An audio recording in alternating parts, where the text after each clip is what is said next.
오늘의 말씀을 함께 읽겠습니다. 오늘 우리가 함께 나누실 말씀은 구약성경 403쪽 룻기 2장 1절에 3절까지의 말씀입니다. 룻기 2장 1절에 3절까지의 말씀 우리 다 같이 함께 합독하시겠습니다. 나오미의 남편 엘리멜렉의 친족으로 유력한 자가 있으니 그의 이름은 보아스더라. 모압 여인 룻이 나오미에게 이르되 원하건대 내가 밭으로 가서 내가 누구에게 은혜를 입으면 그를 따라서 이삭을 줍겠나이다 하니 나오미가 그에게 이르되 내 따라 갈지어다 하매 룻이 가서 베는 자를 따라 밭에서 이삭을 줍는데 우연히 엘리멜렉의 친족 보아스에게 속한 밭에 이르렀더라. 아멘. 할렐루야. 오늘은 룻기서 2장 1절에 3절까지의 말씀으로 하나님의 은혜를 갈망하라 라는 제목으로 함께 은혜를 나누겠습니다. 저희들이 이제 룻기의 그 새벽 예배와 주일 말씀 이제 이번 주로 끝내고 또 내일부터는 저희들이 사무엘상으로 넘어가게 되거든요.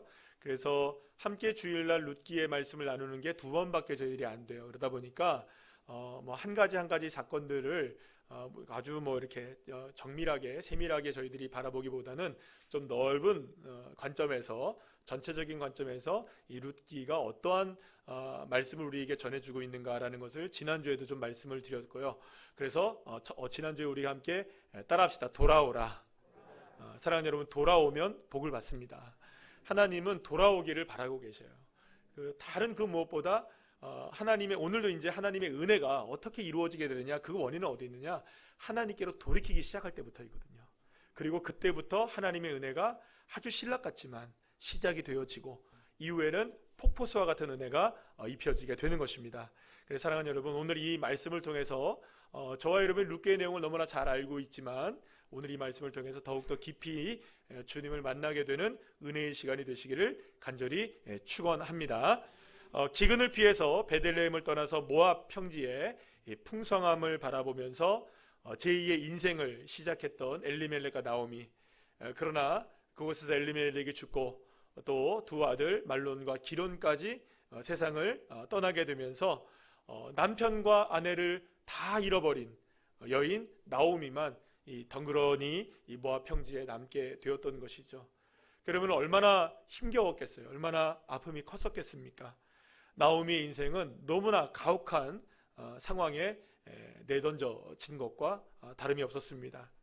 이제 나오미는 젊은 두 과부 며느리와 함께 모압에서 계속 살아가야 하는 삶이 펼쳐지게 되었는데, 여러분 한번 생각해 보시면 나오미가 그곳에서 두 며느리와 함께 모압 땅에서 산다고 해도 삶의 의미를 찾을 수 있을까요, 없을까요? 아마도 너무 힘들 거라는 생각이 듭니다. 어쩌면 이런 생각을 할 수 있겠죠. 하루빨리라도 이 모압 땅을 좀 떠나갔으면 좋겠다. 왜냐하면 너무나 아픈 장면들이 있으니까.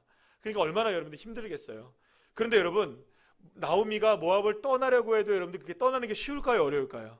그게 쉽지가 않은 거예요. 그런데 그때 나오미에게 누군가로부터 소식이 전달되어지게 됩니다.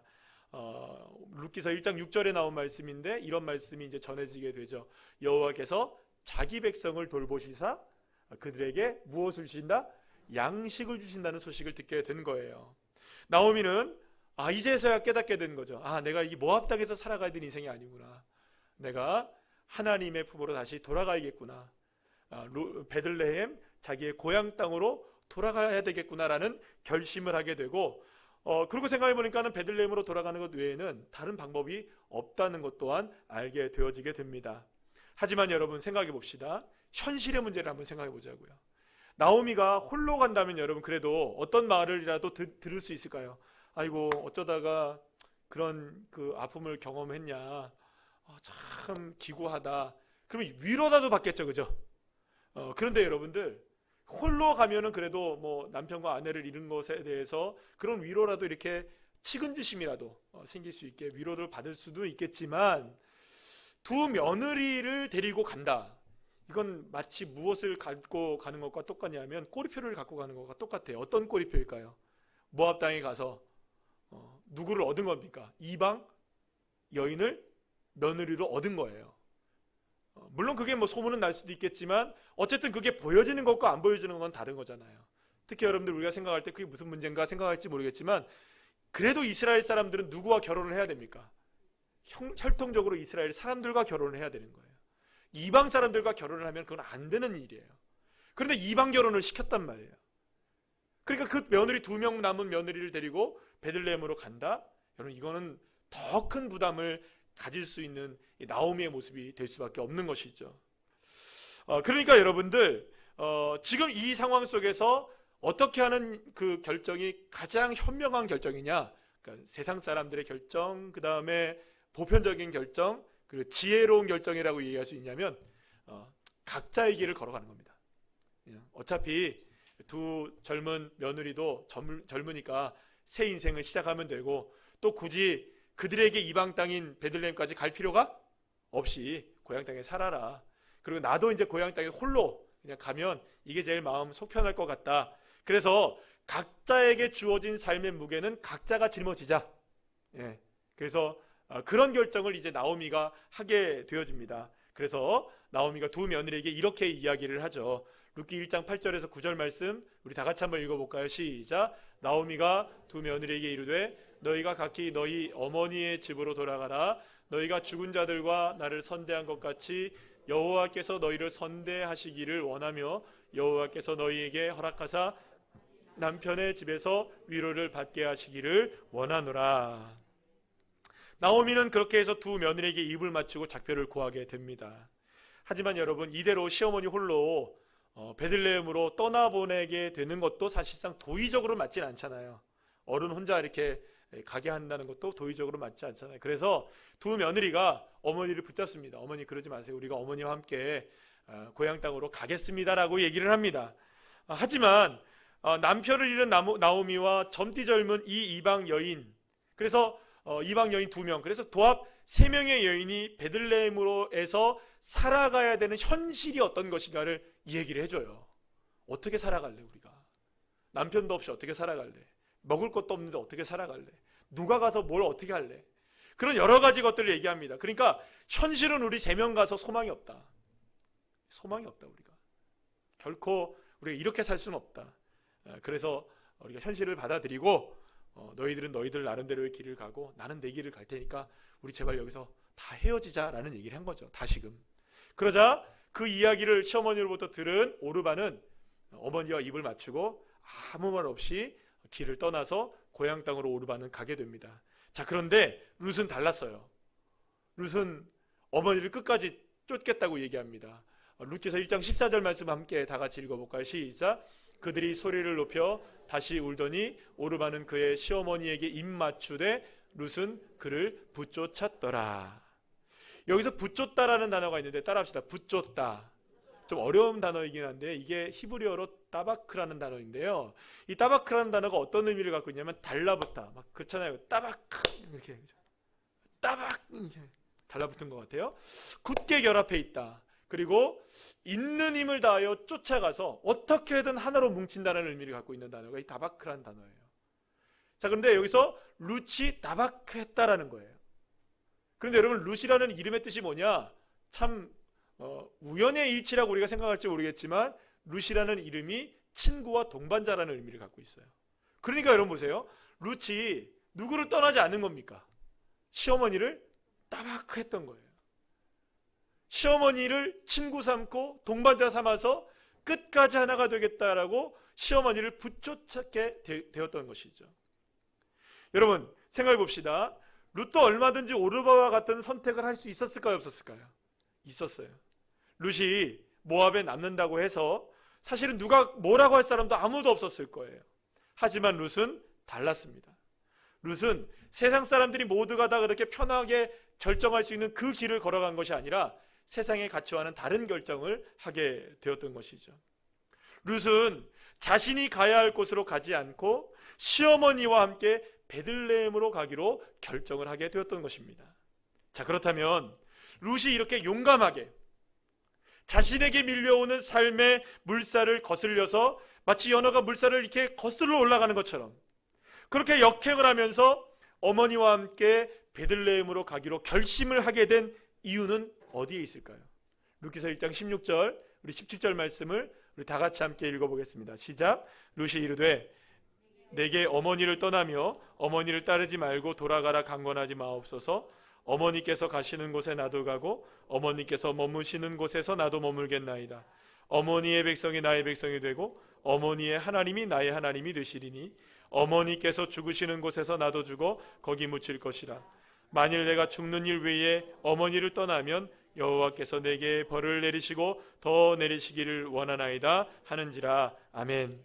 사랑하는 여러분, 룻이 시어머니 나오미에게 여러 가지 이야기를 합니다만 이 이야기들 가운데, 고백 가운데 가장 중심에 있는 이야기가 뭐냐? 어머니의 하나님이 누구의 하나님이 된다? 나의 하나님이 되겠다.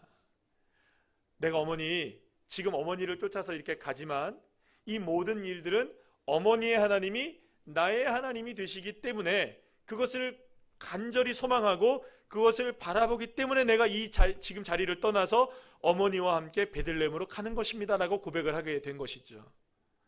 여러분, 어머니의 하나님이 나의 하나님이 되시기를 원하는, 여러분 이걸 우리가 잘 생각해 봅시다. 여기서 굉장히 큰 책임감이 느껴지겠죠. 나오미는 어머니의 하나님이 나의 하나님이 된다니까 나오미 잘 믿어야 될까요? 잘 못 믿어야 될까요? 예, 맞습니다. 잘 믿어야 되는 거예요. 여러분, 우리의 자녀들을 한번 생각해 볼까요? 우리의 자녀들도 사실은 누구를 보고 예수를 믿을까요? 목사님 보고 예수를 믿겠죠, 그죠? 교회 권사님 보고 장로님 보고 예수를 믿겠죠. 그러나 누구를 볼까요, 여러분? 우리 부모님들을 보는 거예요. 그 부모님들을 보고 나의 아빠의 하나님, 엄마의 하나님이 내 하나님 되면 참 좋겠다. 여러분, 이런 고백을 들으실 수 있는 우리 부모님 한 분 한 분들 다 되시기를 간절히 축원합니다. 자, 어쨌든 이 룻이 시어머니 나오미에게 한 이 고백은 놀라운 고백이었던 거예요. 나오미가 믿는 하나님, 베들레헴 땅의 백성들에게 양식을 주시고 돌봐주시는 하나님이 바로 이제는 나오미의 하나님뿐만 아니라 베들레헴의 하나님뿐만 아니라 이스라엘 백성들의 하나님뿐만 아니라 누구의 하나님이 되기를 원한다. 모압 여인인 룻의 하나님이 되기를 원한다라는 믿음을 가지고 어머니와 함께 베들레헴으로 갈 수가 있었던 것입니다. 하지만 여러분, 룻이 하나님을 잘 알았을까요? 몰랐을까요? 여러분, 우리도 사실 신앙생활하면서 10년, 20년 생활해도 하나님 잘 압니까? 모릅니까? 잘 모를 때 많아요. 근데 여러분, 나오미에게서 신앙생활을 배운 것이 아마도 전부였을 이 룻이 얼마나 신앙의 모습들을 배우고 자랐겠어요. 또 이방 여인으로서 어떻게 여러분들 이스라엘의 법과 또 말씀, 하나님이 어떤 분인지를, 그리고 또 뭐 출애굽의 역사 이런 것들을 얼마나 잘 알 수 있겠습니까? 그래서 사실은 이 룻이 하나님을 많이 몰랐던 것이 맞을 거예요. 잘 모를 수밖에 없겠죠. 당연하지 않겠습니까? 게다가 여러분, 이런 생각도 우리가 한번 할 수가 있는 거예요. 정말로 나오미의 하나님이 살아계신 하나님이라면, 자기 어머니가 믿는 하나님이 정말로 놀라운 하나님이시라면 왜 우리 가정에는 이런 일이 일어났을까? 여러분, 이런 의문을 가질 수 있을까요? 없을까요? 있죠. 왜? 지금 가정이 어떻게 됐으니까 다 풍비박산이 났잖아요. 그러니까 만약에 우리가 눈으로 보는 것만 믿고 하나님을 믿는다면 우리 가문에는 아무것도 남지 않은 거예요. 자기 남편도 죽은 거잖아요, 지금. 그런데 이런 상황 속에서 하나님이 살아계시고 하나님이 돌보신다? 믿기 좋을까요? 쉬울까요? 어려울까요?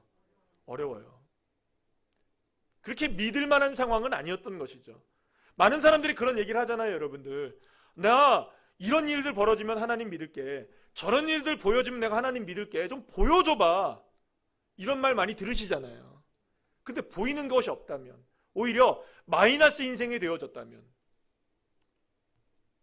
여러분, 하나님 믿기가 쉽겠냐 말이죠. 그렇다고 여러분들, 어머니의 하나님이 나의 하나님이 된다고 말은 했지만 어머니가 그렇다면 그래도 하나님의 역사를 잘 보여주고 하나님을 잘 믿는 사람이었다면 우리 어머님은 그래도 하나님을 잘 믿는구나 생각했을 거 아니에요. 자, 그런데 여러분, 여러 가지 내용들이 많아요. 사실은 추적해 나가다 보면 나오미가 신앙이 별로 좋지 않았다는 부분들을 나올 수 있는 부분이 굉장히 많이 있어요. 그런 단서들이. 근데 그걸 다 찾아보기는 어렵고 하나만 우리가 본다면 알 수가 있어요. 뭐냐면 나오미가 나중에 어디로 오게 됩니까? 룻과 함께 베들레헴으로 오게 되죠. 그때에 그 불평과 불만을 막 쏟아내요, 나오미가. 불평과 불만을 쏟아내요. 어떤 불평과 불만을 쏟아내느냐? 하나님은 나를 버리셨다. 하나님은 나를 괴롭게 하셨다. 하나님은 나를 징벌하셨고, 하나님은 나를 빈털터리가 되게 하셨고, 하나님은 나의 삶을 쓰디 쓴 마라와 같은 삶이 되게 하셨다. 막 원망하고 불평하는 말들을, 그것도 여러분들 공개적인 장소에서 하는 거예요. 혼자 말한 것도 아니고 루세기 한 것도 아니고, 여러분들 많은 사람들, 베들레헴 사람들 앞에서 공개적으로 하나님께 불평과 불만을 늘어놓은 사람. 간 크죠, 그죠? 아닙니까, 여러분? 여러분들이 아무리 하나님께 불평과 불만이 있다 할지라도 목사님 앞에서 하나님 막 불평 막 이렇게 안 할 거 아니에요, 그죠? 성도님들 앞에서 하나님 불평 막 안 할 거 아니에요. 이만큼 나와도, 그죠? 근데 나오미는 지금 어떻게 한 거예요, 여러분? 공개적인 장소에 버렸어요. 그러면 여러분 생각해 봅시다. 베들레헴으로 돌아온 나오미 그리고 따라온 룻, 그 둘 중에 어떤 사람이 믿음이 더 컸을까요, 여러분? 어떤 사람이 더 믿음이 좋았다고 여러분 생각하십니까? 베들레헴으로 돌아온 나오미는요, 떳떳하지 못했어요. 나오미는 자신을 향해 이가 나오미냐라고 말하는 여인들의 수군거림에 마음이 무너져 내렸던 겁니다. 그래서 하나님을 방금 말씀드린 것처럼 원망과 불평을 쏟아내게 됐던 거예요. 하나님이 나를 괴롭게 하시고 나에게 수치를 주시고 빈털터리가 되게 하시고 나를 징벌하셨다. 여러분, 그도 그럴 것이 여인들의 수군거림이 얼마나 비참하게 느껴졌겠어요. 나오미에게 베들레헴은 또다시 큰 슬픔과 아픔을 안겨주는 곳이 되었던 것입니다. 어쩌면 베들레헴으로 돌아온 나오미는 베들레헴을 처음 떠날 때보다 더 큰 아픔을 가지고 있었다고 볼 수 있어요. 여러분들 생각해 봅시다. 처음에 베들레헴을 떠날 때는 먹는 것만 없었잖아요. 그렇잖아요. 먹을 것만 없었잖아요. 배만 고팠잖아요. 그런데 이제는 다시금 베들레헴에 돌아왔을 때는 배고픈 거는 물론이거니와 남편일지 자녀일지 사람들한테 손가락 받지, 얼마나 비참한 상황이 되었겠어요, 여러분들. 이전보다 더 큰 아픔과 더 큰 상처를 끌어안고 베들레헴에서의 하루를 시작하게 되었던 것입니다. 자, 그래서인지 베들레헴으로 돌아온 이후 나오미는 꼼짝도 않고 그냥 집안에 머물기 시작합니다. 밖에 나가지 않는 거예요. 왜냐하면 밖에 나가면 어떠니까? 자꾸 이야기를 들어야 되니까. 여러분들 신약성경에도 이와 비슷한 얘기가 나옵니다. 한 여인이 있었어요. 그 여인은 대낮에 우물을 기르러 나왔어요. 보통 사람들이 우물을 대낮에 기르지 않거든요. 왜냐면 대낮에 사람이 없어요. 너무 더워서 움직이지 않아요. 다 낮잠 자는 시간이에요. 그런데 수가성의 한 여인이 이 우물을 기르러 대낮에 나온 거예요. 한낮에. 왜 그랬을까요? 이 여인은 사연이 있던 여인이었어요. 남편이 5이나 있고 지금 사는 남편도 남편이 아닌 거예요. 그러니까 무너진 삶으로 살아가고 있었기 때문에 사람들에게 늘 언제나 손가락질 받는 거예요. 아이고, 이런 얘기를 듣고 살아가는, 그러니까 사람들 만나기 싫은 거예요. 그래도 물은 길러야 되니까 우물은 찾아야 되고, 사람 없는 시간을 찾아서 대낮에 나온 수가서인 여인. 어쩌면 그 여인의 마음이 누구의 마음과 동일했을까요? 실패한 나오미의 마음과 같지 않았을까요? 밖으로 나가 누군가를 만나는 것 자체가 힘겨운 일이 아니었겠습니까? 그래서 나오미는 더 깊이 숨어 지내게 되는 그런 삶을 살아가게 되어집니다. 자, 그런데 여러분, 나오미는 이렇게 지금 살아가고 있는데 룻은 베들레헴의 삶이 나오미와는 조금 다른 느낌으로 다가왔던 것 같습니다. 그도 그럴 것이, 물론 여러분 이런 생각을 할 수 있습니다. 나오미도 그렇지만 자기 지금 이방 여인으로서 그 룻도 남편을 잃었잖아요, 지금. 그럼 과부란 말이에요. 그리고 지금 생경하단 말이에요, 베들레헴의 삶이. 그래서 사실 여러 가지로 이 베들레헴에서 살아간다는 것 자체가 수많은 편견과 때로는 손가락질도 감수해야 하는 것이 있었겠지만, 여러분 그런 게 있잖아요. 차라리 아는 사람들이 있는 데가 나을까요? 모르는 사람들이 있는 데가 나을까요? 그래요, 그럴 때가 있어요. 차라리 모르는 사람들이 있으면 그래도 좀 마음 편할 때가 있어요. 왜냐하면 막 안치 안 해주면 좋을 때 있잖아요, 그죠? 특히 아이 형들 그런. 이 형들은 생각을 못합니다. 나는 안 그런데 그럴 수 있을 거예요. 좋은 사람들이 있는데 막 가시는 분들이야 뭐 이런 생각을 하지 않을 수도 있겠지만, 그리고 우리가 아픔을 경험했을 때는 사람들 안 만나고 싶을 때가 있을 거 아니에요. 그러니까 여러분 어떻게 보면 차라리 아무도 모르는 베들레헴이 누구나 다 알고 있는 고향 땅 모압보다는 이 어떻게 보면 룻에게는 새로운 기회의 땅이 될 수도 있었겠다. 그래서 룻은 나오미처럼 집안에 머물러 있지 않고 떡집인 베들레헴에서 양식을 주시고 돌봐주신다고 하신 이 하나님의 은혜를 신랑같이 바라보면서 새 땅을 향해 이삭이라도 줍겠다는 마음을 가지고 일어나서 집을 나서게 됩니다. 자, 오늘 보면 2절 말씀 우리 다 같이 한번 읽어볼까요? 시작. 모압 여인 룻이 나오미에게 이르되 원하건대 내가 밭으로 가서 내가 누구에게 은혜를 입으면 그를 따라서 이삭을 줍겠나이다. 어머니 나오미에게 룻이 일어나서 내가 밖에 나가서 이삭이라도 주워올게요 라고 얘기하고 있는 거예요. 자, 그런데 여기서 내가 누구에게 은혜를 입으면, 따라합시다. 누구에게 은혜를 입으면. 자, 여기서 이런 말을 쓰고 있는데요, 히브리어로는 은혜가 두 가지의 단어가 쓰입니다. 하나는 일반적인 은혜로 세상 사람들에게 누구나 다 얻을 수 있는, 그리고 호의, 사람들이 베풀어주는 호의를 뜻하는 은혜가 있는데, 이게 뭐냐면 따라합시다. 헨이라는 단어가 있어요. 거기에다가 또 다른 은혜가 있는데, 이거는 하나님만이 특별하게 베푸실 수 있는, 전적으로 하나님만이 베푸실 수 있는 특별한 은혜를 말하는 헤세드라는 단어가 있어요. 따라합시다. 헤세드라는 단어가 있어요. 그래서 은혜에는 두 가지 단어가 있는데, 첫 번째는 헨이라는 단어가 있고 헤세드라는 단어가 있어요. 자, 그런데 룻이, 따라합시다. 은혜를 입으면, 룻이 은혜를 입으면이라는 말을 썼잖아요. 자, 그러면 여기서 말하는 은혜를 입으면이라는 단어는 헤세드를 말할까요? 헨을 말할까요? 헤세드를 말해야 맞는 것 같은데, 이상하게 룻이 어떤 단어를 썼냐면 헨이라는 단어를 썼어요. 자, 그러면 여러분들, 왜 룻이 은혜를 입으면이라고 말했을 때에 일반적인 은혜, 그냥 누구나 다 사람들이 베풀어 줄 수 있는 사람 수준의 은혜, 호의 정도의 그 헨을 썼을까? 왜 헤세드의 은혜, 하나님의 특별한 은혜를 갈망하며 나가지 않고 사람들이 베풀어 주는 그 일반적인 은혜를 바라보면서 이삭을 죽으러 나갔을까? 여러분, 이삭을 죽고 하려면은 우리가 생각할 땐 누구의 은혜가 필요합니까? 우리들의 생각으로는, 그리스도인들의 생각으로는. 여러분들 맞나요? 아닌가요? 여러분, 하나님의 은혜가 필요합니까? 사람의 은혜가 필요합니까? 그렇죠. 우리는 그렇게 믿어요. 그런데 여러분, 세상 사람들은 하나님의 은혜를 알까요? 모를까요? 몰라요. 그냥 사람의 은혜로 생각하는 거죠. 아마도 룻이 헤세드의 은혜를 사용하지 않고 헨의 은혜를 사용했던 것은 헤세드의 은혜가 무엇인지를 잘 몰랐을 거라는 생각을 할 수 있다는 것이죠. 생각해보면 그도 그럴 것이, 오직 하나님에 대한 신앙은 누구로부터 배울 수가 있어요?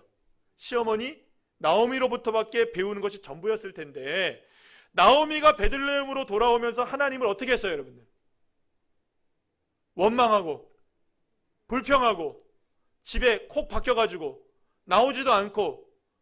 여러분, 거기에 은혜가 있었을까요, 없었을까요? 아, 내가 이렇게 온 것이 하나님의 은혜야. 나오미가 그랬을까요, 안 그랬을까요? 아무래도 그렇지 않았을 거예요. 그래요, 여러분, 하나님의 은혜가 뭔지를 배울 시간이 없었던 것이죠. 그리고 결혼해서 자기가 경험했던 상황들도 은혜였습니까, 은혜가 아니었습니까? 볼 때에 그렇잖아요. 아픔이었잖아요. 그러니 어떻게 여러분들 헤세드의 은혜를 알 수가 있겠습니까? 그래서인지 룻은 보아스를 만나게 된 이후에도 이삭을 안전하게 죽을 수 있도록 호의를 받고 또 함께 식사를 나누게 될 때에도 룻은 계속해서 은혜라는 단어를 쓰게 되는데, 그때에도 계속해서 헤세드의 은혜가 아닌 헨의 은혜를 사용하고 있는 것을 보게 됩니다. 자, 룻기 2장 10절 말씀 우리 다 같이 한번 읽어볼까요? 시작.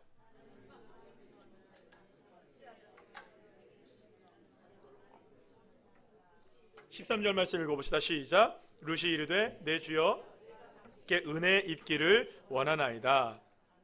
계속해서 은혜를 베푸십니까? 은혜 입기를 원합니다라고 대답할 때에, 말할 때에 계속 헨의 은혜를 사용하고 있는 거예요. 그러니까 이런 거죠. 룻은 헨과 헤세드를 구분하지 못했던 것이죠. 왜냐하면 이렇게 생각할 수 있습니다. 분명하게 지금 룻은 누구를 따라온 거예요? 이 베들레헴까지. 어떻게 따라온 거죠? 아까 전에 말했죠? 어머니가 믿는 하나님이 나의 하나님이 되신다. 이제 그 하나님을 따르겠다. 그리고 그 하나님은 하나님의 백성들에게 뭘 주신다? 양식을 주시고 돌봐주신다. 그 하나님을 믿고 지금 따라온 거잖아요. 그러면 그 은혜는 누구로부터 올 수밖에 없다는 걸 알고 있었을까요? 아니, 나오미가 아니라 하나님으로부터 나온다는 것을 아마도 이 룻은 알고는 있었겠지만 그 헤세드까지는 가지 못했던 거예요.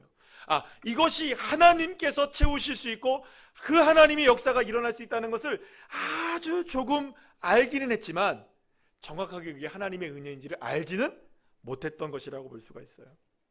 그래서 이런 마음이었던 거죠. 내가 지금 이삭이라도 주우러 나가는 이 시간에 마음속에서 그런 거죠. 은혜가 있기를 원합니다. 은혜를 있기를 원합니다. 한 줄기의 빛이 내게 임하기를 원합니다. 지금 내가 나간다고 해서 이삭을 주울 수도 있고 못 주울 수도 있는 거잖아요. 그런데 이삭을 주우러 나가는 이 발걸음 위에 하나님의 은혜의 한 줄기 빛이 내게 임하기만 한다면 누군가를 통하여서 하나님의 은혜로 내가 이삭을 주울 수 있지 않겠습니까? 라는 마음을 가지고 그 길을 떠나게 되었던 것입니다. 사랑하는 여러분, 하나님의 은혜는 이렇게 시작되는 것입니다.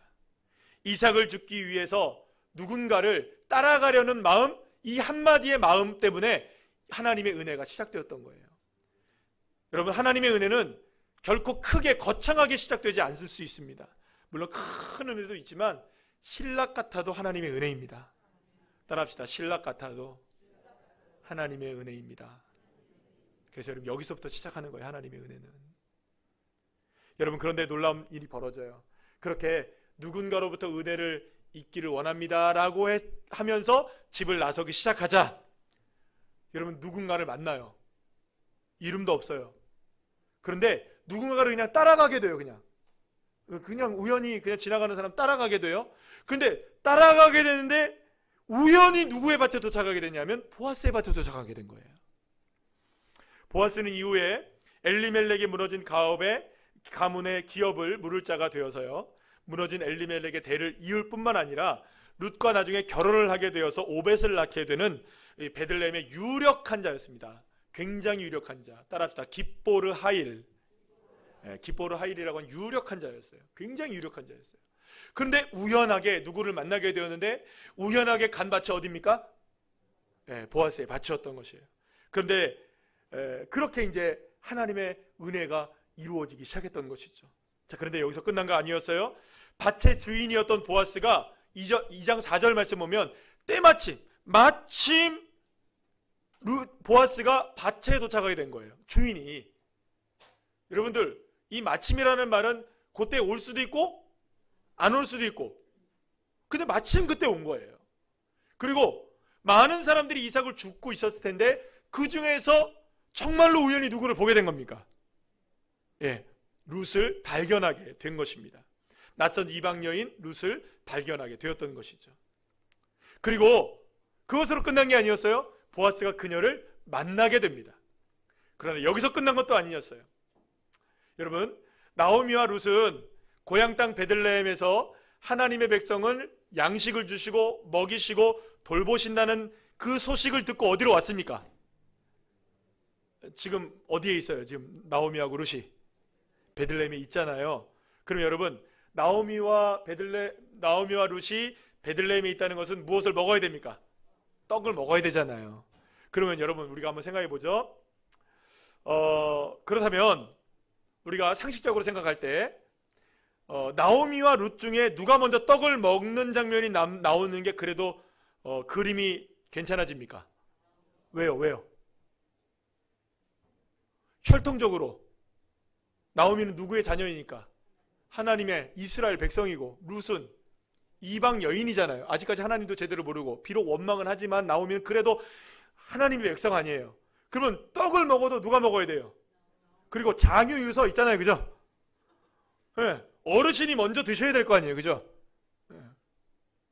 어머니가 먼저 드셔야 될 거 아니에요. 그런데 이상하게 놀라운 일이 벌어져요. 룻이 나오미보다 먼저 떡을 먹습니다. 그것도 아주 배부르게 먹어요. 그뿐이 아니에요.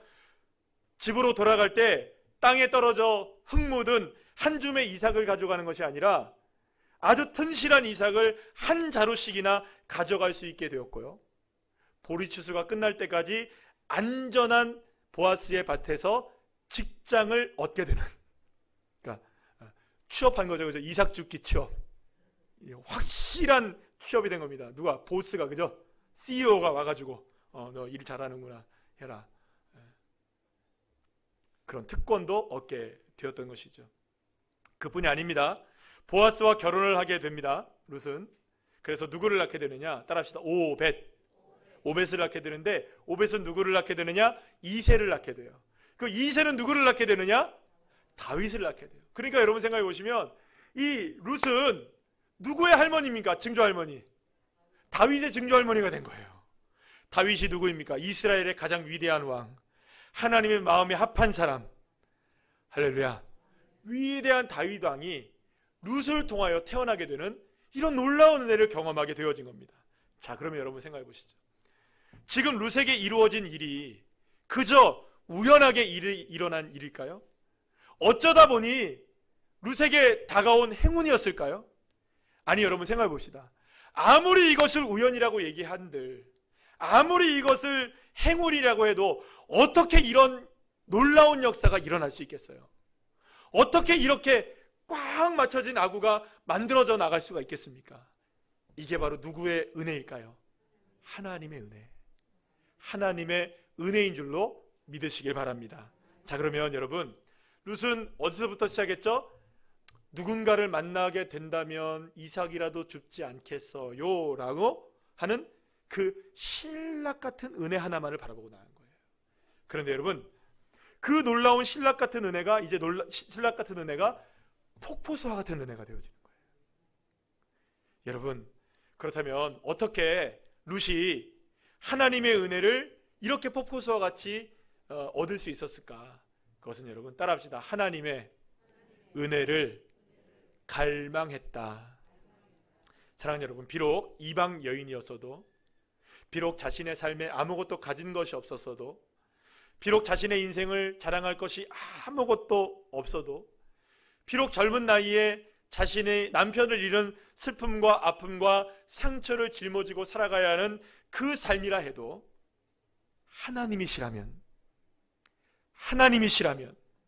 나 같은 사람의 수치와 아픔 위에 은혜를 베풀어 주실 수 있는 분이 하나님이실 수도 있지 않겠는가? 하나님이 나에게 은혜를 베풀어 주지 않겠는가? 그 신락 같은 은혜가 이 룻의 삶의 출발점이 되었던 것입니다.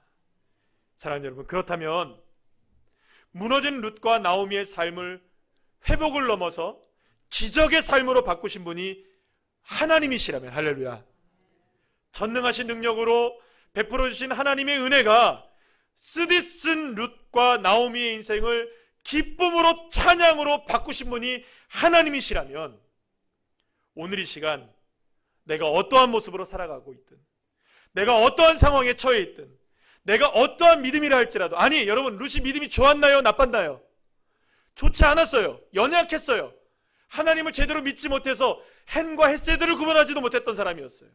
그러나 그럼에도 불구하고 작은 신락 같은 은혜라도 믿음으로 바라볼 수 있는 그 믿음으로 있다면, 그 겨자씨만한 믿음이라도 저와 여러분에게 주어진다면, 그리고 그 믿음으로 주님의 은혜를 갈망한다면, 사랑하는 여러분, 나오미가 누리고 룻이 누리게 된 이 놀라운 하나님의 폭포수와 같은 은혜를 왜 저와 여러분이라고 누릴 수 없겠습니까? 왜 우리는 그런 은혜를 누리는 사치 정도는 누려야 되지 않을까요, 여러분? 하나님의 은혜를 여러분들 누리시기를 간절히 축원합니다. 우리에게도 그런 은혜가 있기를. 나오미에게도 있었고 룻에게도 있었다면 여러분, 나에게도 있을 수 있지 않겠습니까? 왜 나에게는 이것이 늘 사치처럼 다가와야 되겠습니까? 누군가가 은혜를 받고 누군가가 하나님의 복을 누리는 것을 왜 나는 그저 바라보고만 있어야 되겠습니까? 사랑하는 여러분, 나의 것으로 만듭시다. 하나님의 은혜를 나의 것으로 만드는 믿음의 자녀들 되시기를 간절히 소망합니다. 때로는 여러분, 하나님이 어떤 분이신지, 하나님이 어떤 능력을 가지고 계신 분이신지, 하나님이 누구이신지 알지 못할 수도 있어요.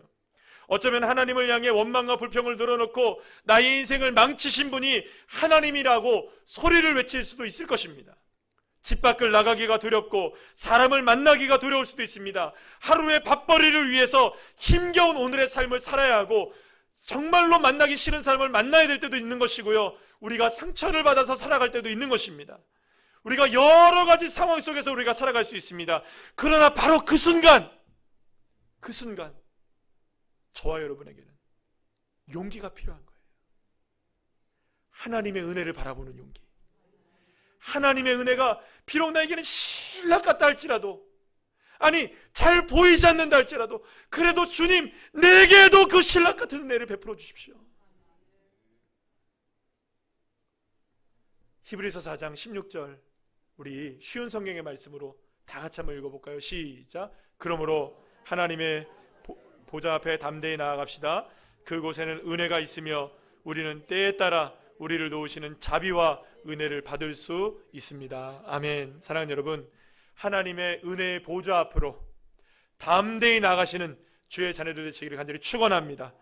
지금은 신락 같아도, 지금은 비록 희미하여 보이지 않아도, 지금은 느낄 수 없어도 주님은 일하고 계시고 역사하고 계시고 움직이고 계시고 만드시고 계시고 지어 성취하고 계신다는 것.